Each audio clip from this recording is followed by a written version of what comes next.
एक छोटे से गांव में नदीम नाम का एक गरीब आदमी रहता था।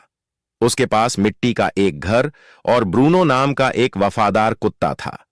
हर सुबह वह अपनी थकी हुई टांगों के साथ जंगल की ओर निकल जाता। घंटों पेड़ों की टहनियां काटता, उन्हें गठरी में बांधता और बाजार में मामूली दामों में बेचकर वह मुश्किल से एक वक्त की रोटी और थोड़े से खजूर खरीद पाता। नदीम की पत्नी शाइस्ता खूबसूरत तो थी, पर उसकी जबान तलवार जैसी तेज। वह गरीबी से तंग आ चुकी थी और वह अपने पति को एक नाकारा, बदकिस्मत आदमी समझती थी। वह हर वक्त ताने देती, उसे नीचा दिखाती। एक शाम बहुत तेज बारिश हो रही थी। नदीम भीगा हुआ, थका हारा, हाथों में लकड़ियों का गट्ठर लेकर घर पहुंचा। मगर घर के दरवाजे पर जो मंजर था, उसने उसका दिल चीर दिया। शाइस्ता आंखों में अंगार लिए तमतमाती आवाज में चीखी, निकल जाओ मेरे घर से, मनहूस आदमी, अब मुझे तुम्हारी कोई जरूरत नहीं। नदीम सन्न रह गया। हल्की सी कांपती आवाज में बोला, शाइस्ता, क्या तुम होश में हो? मैं जाऊंगा कहां? मेरा ठिकाना ही क्या है? शाइस्ता चीखी, जहां मन करे जाओ, अपने कुत्ते ब्रूनो के साथ रहो, वह तुमसे ज्यादा काम का है। ये सुनकर नदीम की आंखें नम हो गईं। उसने अपना बोझ, लकड़ियों का नहीं दिल का, उठाया और चुपचाप चल पड़ा। ब्रूनो उसके पीछे चुपचाप चल रहा था, जैसे वह समझ रहा हो कि उसके मालिक का दिल आज बुरी तरह टूट चुका है। गांव के आखिरी छोर पर पहुंचे तो नदीम एक पुराने बेरी के पेड़ के नीचे बैठ गया। उसकी आंखें आसमान की तरफ उठीं। या खुदा, मेरे पास इस वफादार कुत्ते के अलावा कुछ भी नहीं बचा, तू ही मेरा सहारा है। बस वहीं से एक ऐसी कहानी की शुरुआत हुई जिसकी तसव्वुर न कभी शाइस्ता ने किया था, न नदीम ने। रात ढलती गई। नदीम पेड़ के नीचे बैठा रहा और ब्रूनो उसकी गोद में सिर रखकर उसे दिलासा देता रहा। जब अंधेरा और ठंड बढ़ने लगी तो नदीम उठकर जंगल की उस दिशा में चल दिया जहां कोई इंसान नहीं रहता था। चलते चलते उन्हें एक पुरानी खंडहर कुटिया दिखी। नदीम ने भीतर जाकर कुछ सूखी लकड़ियां बिटौरी और आग जलाई ताकि बदन की सर्दी कम हो सके, और फिर मिट्टी के फर्श पर ब्रूनो के साथ लेटते हुए बोला, गरीबी मुझे क्या मिटाएगी ब्रूनो, जब तुम मेरे साथ हो। तुम 1000 आदमियों से ज्यादा सच्चे हो। रात आधी हो चुकी थी। अचानक ब्रूनो गुर्राने लगा। उसकी आंखें कुटिया के एक अंधेरे कोने पर टिकी थीं। नदीम घबरा गया। क्या हुआ ब्रूनो? कोई जंगली जानवर है क्या? ब्रूनो उस मिट्टी की फर्श को अपने पंजों से खोदने लगा। नदीम ने जलती हुई मशाल उठाई और उस कोने में रोशनी डाली। वहां की जमीन ढंसी हुई थी, मानो सालों पहले किसी ने कुछ दबाकर छुपाया हो। दोनों ने मिलकर खोदना शुरू किया। कुछ ही देर में उनके हाथ किसी कड़ी लकड़ी जैसी चीज से टकराए। या अल्लाह! नदीम के होंठ कांपे। ये तो किसी संदूक का ढक्कन लगता है। कुछ और मिट्टी हटाने पर एक पुराना, लोहे की पट्टियों से बंधा हुआ संदूक नजर आया। इतना पुराना कि किनारों पर काई और मिट्टी जम चुकी थी। कांपते हाथों से नदीम ने उसका जंग लगा ताला तोड़ने की कोशिश की। पहले ताला नहीं हिला, पर जब उसने पत्थर से जोरदार वार किया तो ताला टूट गया। नदीम ने संदूक का ढक्कन उठाया और अगले ही पल उसकी आंखें चमक उठीं। संदूक सोने के सिक्कों, कीमती अशर्फियों, भारी हारों और पुराने जमाने के बेशकीमती गहनों से भरा हुआ था। उसके होंठ कांप गए। क्या यह सपना है या खुदा ने मेरी पुकार सुन ली? वह घुटनों के बल बैठ गया, आंखों में आंसू भर आए। उसी रात से किस्मत का रुख बदल गया। नदीम, जो कुछ नहीं था, अब इतना आमिर बन चुका था कि दुनिया उसे सलाम करे। अगली सुबह सूरज की पहली किरणों के साथ ही नदीम जाग उठा। रात भर की बेचैनी अभी भी उसकी आंखों में बाकी थी। उसने उस चमचमाते खजाने को ध्यान से देखा, फिर गहरी सांस लेकर बोला, इस दौलत को जितना छिपाकर रखूं उतना बेहतर है। दुनिया की नजरें नफरत भी लाती हैं और लूट भी। उसने संदूक को वैसा ही बंद किया, मिट्टी से ढक दिया और बस थोड़े से दिरहम अपनी जेब में रखकर बाजार की ओर निकल पड़ा। गांव का छोटा सा बाजार आज पहले से कहीं ज्यादा रौनकदार लग रहा था। ठेले वालों की आवाजें, मसालों की खुशबू और लोगों की चहल पहल। नदीम ने अपने और ब्रूनो के लिए रोटी, दूध, कुछ सूखे मेवे और थोड़ा राशन खरीदा। फिर उसने ऐसे वापस लौटने का रास्ता चुना कि किसी की नजर उस पर न पड़े। रात दर रात नदीम खजाने से जितना जरूरत हो उतना सोना निकालता। वह उससे माल खरीदता, बाजार में बेचता और धीरे धीरे उसके हाथ में व्यापार की समझ आने लगी। चंद हफ्तों में बाजार के कोने में उसकी एक छोटी सी दुकान बन गई, जहां तौल कभी कम नहीं होता था और पैसे कभी जरूरत से ज्यादा नहीं लिए जाते थे। लोग उससे सामान नहीं, एतबार खरीदते थे। उसकी मुस्कुराहट, मीठे लहजे और खालिस नियत ने दिल जीत लिए। देखते ही देखते गांव के बच्चे, बूढ़े, औरतें सभी कहते फिरते, वो आदमी जो कुटिया में रहता है, उसकी दुकान में बरकत है।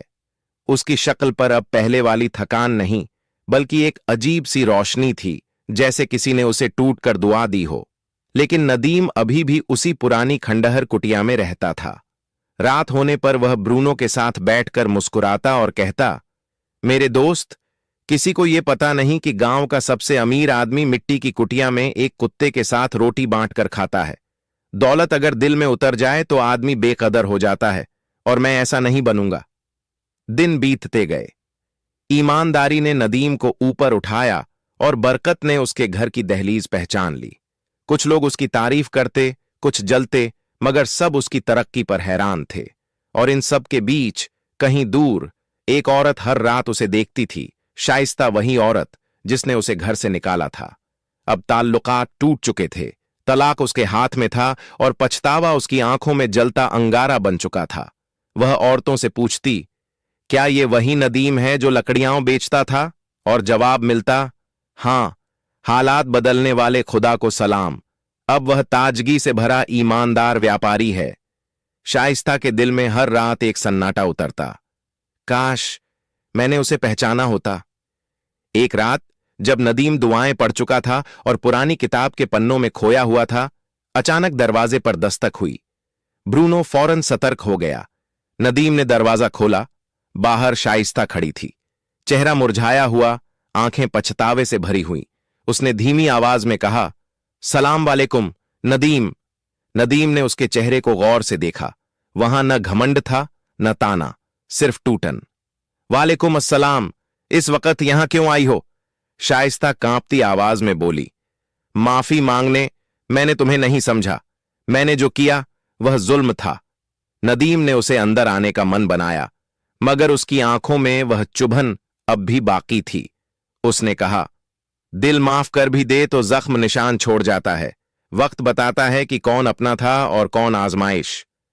ब्रूनो अपनी वफादार फितरत के साथ शाइस्ता को शक की नजरों से घूर रहा था। शाइस्ता कुछ देर खड़ी रही, फिर बिना कुछ और कहे लौट गई। अगले दिन नदीम बाहर आया तो हैरान रह गया। शाइस्ता कुटिया के सामने झाड़ू लगा रही थी, सामान सहेज रही थी, जैसे अपने अतीत को साफ कर रही हो। नदीम ने पूछा, मैंने तुमसे कुछ नहीं कहा, तुम ये सब क्यों कर रही हो? उसने सिर उठाया, आंखों में सच्चाई थी, क्योंकि अब समझ आया है, इंसान की कीमत दौलत से नहीं, दिल से होती है। और मैंने तुम्हें तब खो दिया जब तुम मेरे सबसे करीब थे। नदीम उस वक्त गहरी खामोशी में था।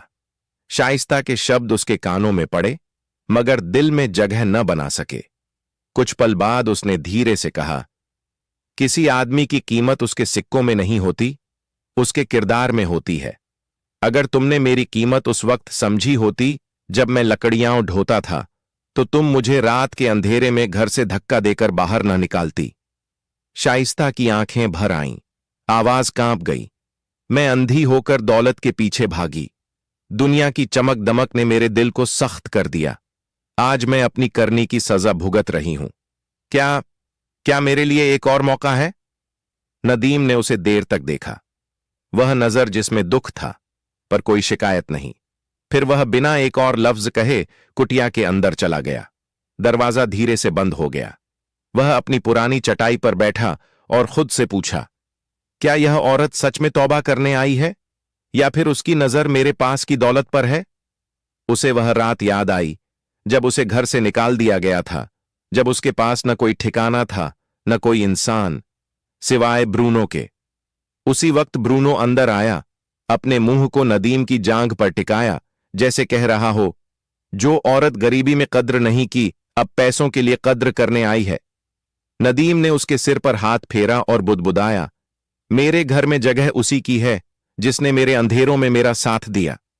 नदीम शांत आवाज में बोला, हम दोनों के बीच जो रिश्ता था वह अब खत्म हो चुका है।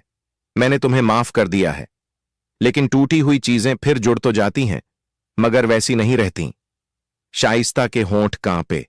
वह धीमे से बोली, अगर अगर आप चाहें तो मैं एक नौकरानी की तरह यहां रह जाऊं, बस आपकी सेवा करने के लिए। नदीम ने कहा, नहीं शाइस्ता, मैं तुम्हें रोज रोज देख के का दिल दुखाना नहीं चाहता। बेहतर होगा तुम चली जाओ। शाइस्ता रो पड़ी। उसके आंसू सिर्फ पछतावे के नहीं थे, वे उस किस्मत के थे जिसे उसने अपने हाथों से जला दिया था। दिन गुजरते गए। वह कुटिया जहां कभी सिर्फ नदीम और ब्रूनो रहते थे, अब लोगों का अड्डा बन गई। कोई सलाह लेने आता, कोई दुआ मांगता, कोई मुसीबत बांटने। बाजार में लोग कहते, नदीम सिर्फ व्यापारी नहीं, वह तो गांव का सितारा है। और सच भी यही था। ईमानदारी ने उसे वह आसमान दे दिया था जिसे बहुतों ने सिर्फ सपनों में देखा था। एक दिन बाजार में एक आदमी आया, बेहतरीन कपड़े, चमकते जूते और चाल में रुतबा।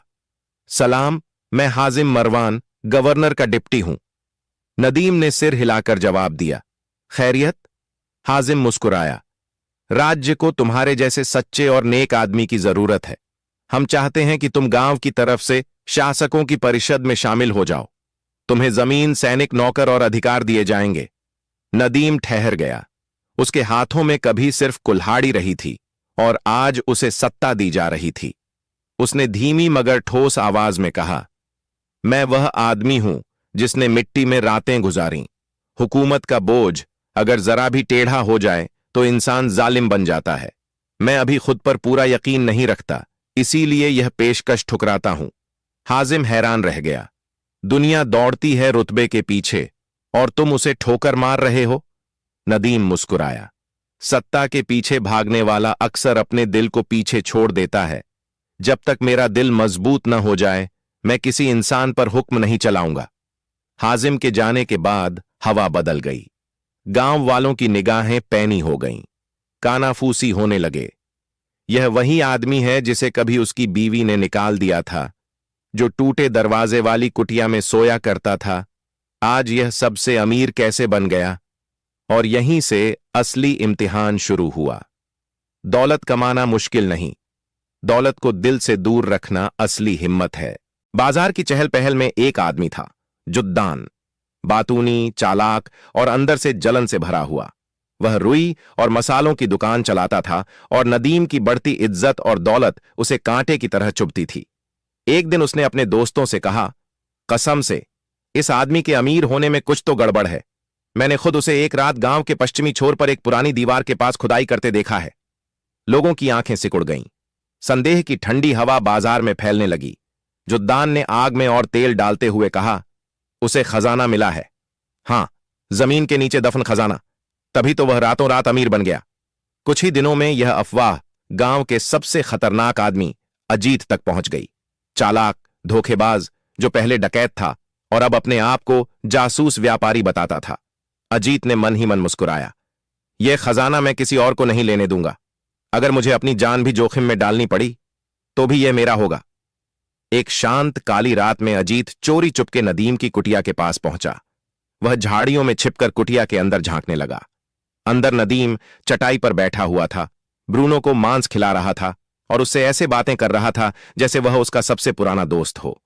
अजीत ने दांत भींचते हुए कहा, ऐसा आदमी तो दिमाग से कमाता नहीं, नसीब से ही कुछ बड़ा हाथ लगा है। मैं इस खजाने को ढूंढ कर रहूंगा, चाहे अपने नाखूनों से जमीन खोदनी पड़े। अगले दिन अजीत ने अपने आदमियों को व्यापार का बहाना बनाकर नदीम के करीब भेजा। वह लोग सब देखते, सब सुनते, मगर नदीम की सादगी और मुस्कुराहट उन्हें कोई राज नहीं बताती। नदीम उनकी सोच से कहीं ज्यादा समझदार था। संदेह बढ़ा तो अजीत ने नई चाल चली। उसने कासिम नाम के आदमी को नदीम के पास दोस्ती का नाटक करके भेजा। कासिम ने दावा किया कि वह एक बड़ा निवेशक है और नया बाजार बनाना चाहता है। नदीम की शोहरत और ईमानदारी की तारीफें करते हुए उसने कहा, हम सोचते हैं कि तुम भी इस प्रोजेक्ट में हमारे बराबर के हिस्सेदार बनो। कुएं के पास की जमीन खरीदकर हम एक बड़ा बाजार बनाएंगे। कुटिया के बाहर नीम के पेड़ की छाया में वह बैठा बोल रहा था और सामने ब्रूनो कासिम को शक भरी आंखों से देख रहा था। नदीम ने भौहें उठाईं, तुम्हारा असली साथी कौन है और मेरे पास आने का असल इरादा क्या है? कासिम ने जल्दी जल्दी कहा, मैं सच्चा हूं और यह साझेदारी सबके सामने लिखी जाएगी। लेकिन नदीम वह आदमी नहीं था जो चमकती बोलती बातों पर यकीन कर ले। उसने शांत लहजे में कहा, अगर तुम सच्चे हो तो छाया में क्यों आए? चलो रोशनी में बैठते हैं, मस्जिद में, लोगों के सामने, गवाहों के साथ, वहीं हम लिखावट करेंगे। कासिम का चेहरा सफेद पड़ गया। वह कांपती आवाज में बोला, क्या तुम मुझ पर भरोसा नहीं करते? नदीम ने हल्की मुस्कान दी, मैं अल्लाह पर भरोसा करता हूं और तुम रोशनी की तरह हो, दूर से अच्छे लगते हो, पास आने पर असलियत पता चलती है। उसने ताली बजाई। ब्रूनो तुरंत आकर उसके बगल में बैठ गया और कासिम को ऐसी नजरों से देखा जैसे वह कह रहा हो, यहां चालें नहीं चलेंगी। फिर नदीम बोला, और सुन लो, तुम जिस खजाने के पीछे भाग रहे हो वह जमीन के नीचे नहीं छिपा, वह सब्र, मेहनत और याद में छिपा है। कासिम पत्थर की तरह ठगा खड़ा रह गया। फिर वह भागकर अजीत के पास पहुंचा और सब कुछ बता दिया। अजीत ने दांत पीसते हुए कहा, अगर खजाना अपने आप नहीं आया तो अब हम उसे जबरदस्ती लेंगे। उसी रात अजीत ने अपने 3 सबसे खूंखार गुंडों को बुलाया। उसने धीमी आवाज में कहा, आज रात सब कुछ खत्म, नदीम का राज, उसका खजाना, सब हमारा होगा।